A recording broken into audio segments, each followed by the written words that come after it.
Aujourd'hui, la colocation est un phénomène social présent non seulement en France, mais partout en Europe.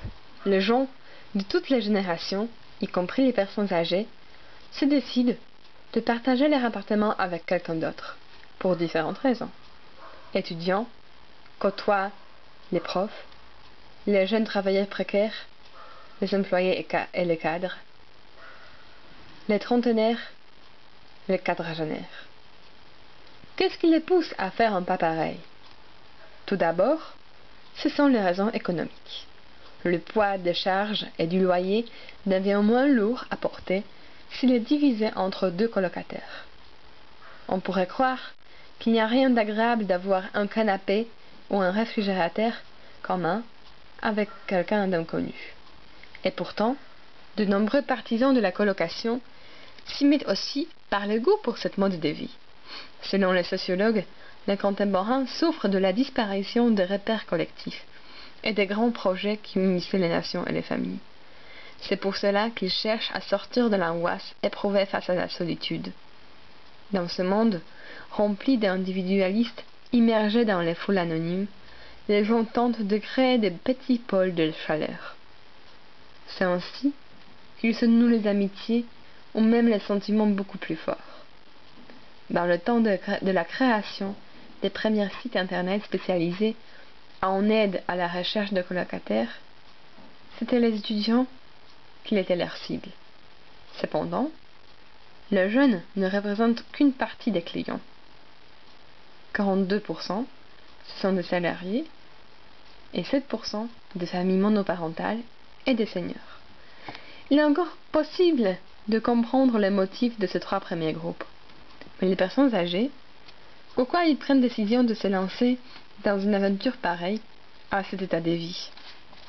Premièrement, le fait de louer une chambre à un ou deux étudiants leur permet d'avoir un complément de revenus.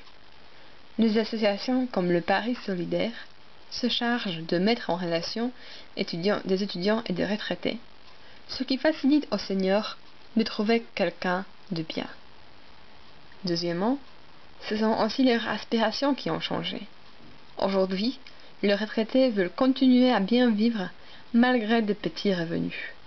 De plus, et c'est la raison la plus importante selon les sociologues, ils veulent échapper à l'isolement et à la vie solitaire marquée par la monotonie de tous les jours. Quoiqu'il existe une variété de maisons de retraite, les personnes âgées préfèrent même de se lancer dans la colocation entre les seniors. La raison? La nouvelle génération de seniors a vécu dans une société de consommation et ils veulent continuer à choisir leur vie et à rester chez eux. Connaissant les pourquoi de la colocation intergénérationnelle, regardons maintenant de près quels sont ses avantages et ses désavantages. Il faut dire que ce sont ces premières qui dominent. À part les bénéfices financiers, la cohabitation donne la possibilité non seulement de se partager les tâches ménagères, mais aussi de se rendre de petits services.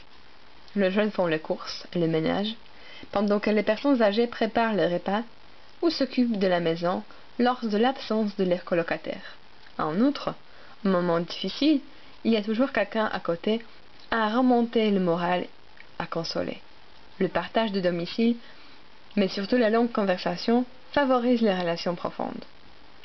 Cependant, il ne faut pas être de grands amis pour se rendre les services mentionnés par une jeune Française qui a accueilli dans son appartement plusieurs personnes de différentes nationalités.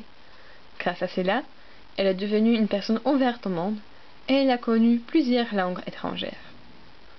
Pour les personnes âgées, revenons encore aux personnes âgées, pour eux, c'est aussi le besoin de sécurité qui les attire.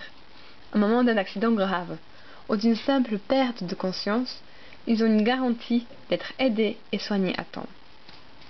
Néanmoins, bien que la vision de colocation paraisse paradisiaque, il arrive que la réalité ne le soit pas autant.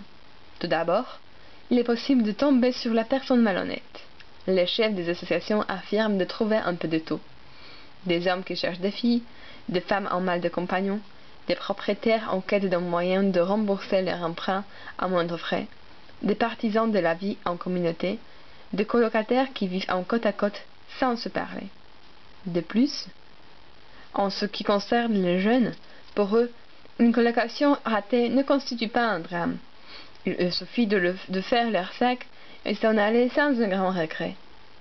Cela n'est pas du tout le cas des personnes âgées. Elles ont leurs souvenirs, leurs meubles, leurs habitudes, qui les font déménager beaucoup moins facilement.